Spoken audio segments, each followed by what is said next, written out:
Okay, one more. Short stud. That is a big bag of miscellaneous crap, I can tell already. I think there's a parts box in there. Ah, damn it hurts.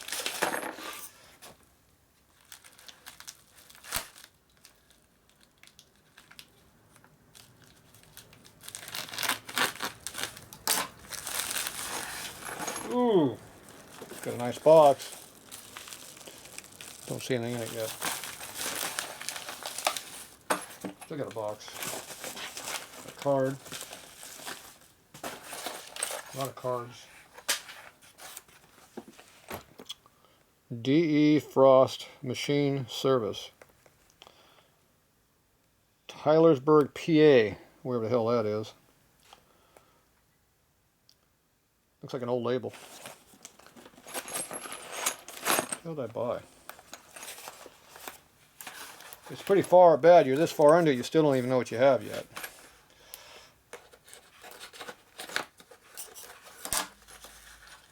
Okay. Oh, okay. Now I know what it is.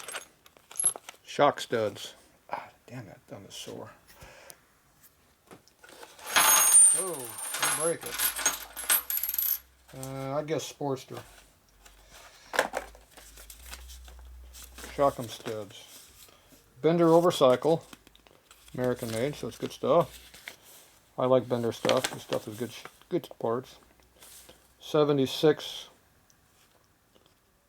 stud kit. There it is, 67 to 74 shock absorber. Well, conversion from early Sportster to late Sportster. Late Sportster 75. So, well, they still don't say Sportster, but it's Sportster.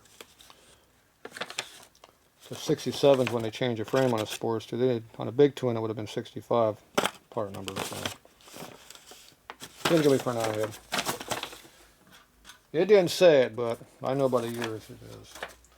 And also they look a little short because the big twins would be longer. Alright, so this is a 1/2 inch stud. The early stuff is a 5/8 stud. That's another way of telling. So there's 2 uppers and 2 lowers. So there you go. Usually the shorter ones are the ones that go on the swing arm. Plus this has a 1/2 inch on it, so they can. I don't think they put a foot peg on down there, but aftermarket we did. And these are really short too for the width of the shock. Really, really narrow. A big twin shock could be this wide here. Look how narrow this thing is, only that wide. It's pretty. These are really short. I haven't seen any of these short. This is way short stuff. So the swing arm is real narrow here. Just the frame's a lot thicker. That's why it's longer on this side. You have a big frame rail it goes through and a nut. So then you have all your cupped washers for your shock. So you have the 1/2 inch washer goes over all the way over it like that. And then you have a 3/8 washer would go on the outside like that, because this is adjustable like this for what you need. It looks like they just give you a standard nut. Oh, that's a mechanical locking nut. Oh yeah, there it is. See how it's pinched on there? So it's a mechanical locking lock nut. That means you have to jam it over the threads and it screws the threads up. Is that a coarse thread? No. It doesn't even want to go on there. Oh, it's going, but it's not happy about it. That nut is not happy. So that's that one. And on the other side will be the nut for the goes around the frame. Excuse me. There you go. So that's how your upper shock stud would be made for a Sportster. 75 to 78. 79 the frame changed. So, got to know your years. Now if you want to retrofit it back late shocks onto an early Sportster, then you can use these for a retro kit where you put it on. Now this nut does not appear to be pinched on both sides, it just appears to be tight. So only one side do we care about the shock being on the bike. The other side can fall off, that's fine. As long as you have at least one good nut, you're good. So remember that. and these are nylocks on this side. So I would guess I'd want the good shock on the right side. That way when the bike didn't fall down when you're kicking on it, if the shock fell off the left side, it would go to the side stand, you'd be okay. So always put the good nut on the right side where your kicker leg hits it. Because you want to make sure your knee hits it really strong and comes down when you get hurt. That way it does a better hurting on your knee. Very important. Okay, now these ones here are the rear shock, the bottom one. So you got 1/2 inch, 1/2 inch again. Then we have a non-locking nut. I think that's a locking nut. See how it's got a pinch right there? That would be a mechanical locking nut again. Yeah, it doesn't want to go on there. Yep, that's definitely correct. Okay. And then we got our lock nut on the inside. Goes inside the I-beam swing arm.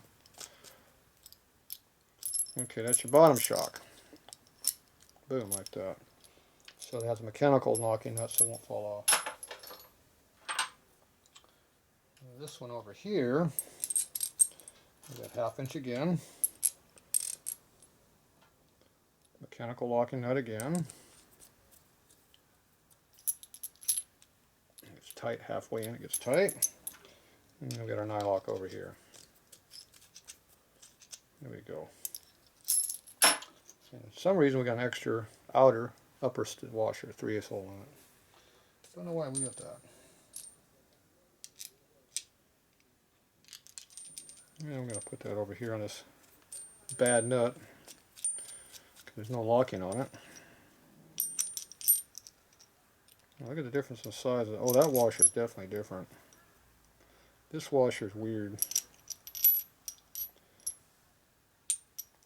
See how these washers are the same diameter? This one here is huge. Much bigger that is than that one, see?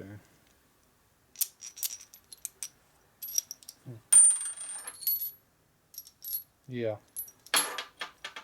So this washer is made wrong. It's made for something else, not Harley.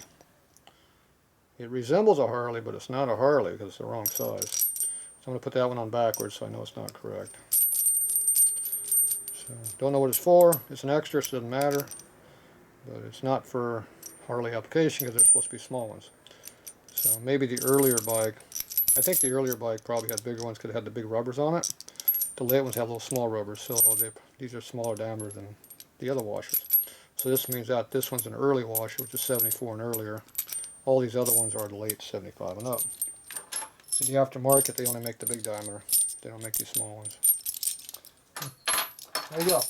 See, I haven't noticed that because I don't get these stock kits like this. This stuff's easy missing on the bike when I see it. People tend to lose parts. Alright, there you go. 75 to 78 Sportster original reproduction, original application. And then it could be retrofitted all the way back to 67 and put late shocks on an early bike. And the earlier shocks are a little stiffer, a little bit longer too, as I recall. So, alright, there you go. Bender cycle. Good stuff.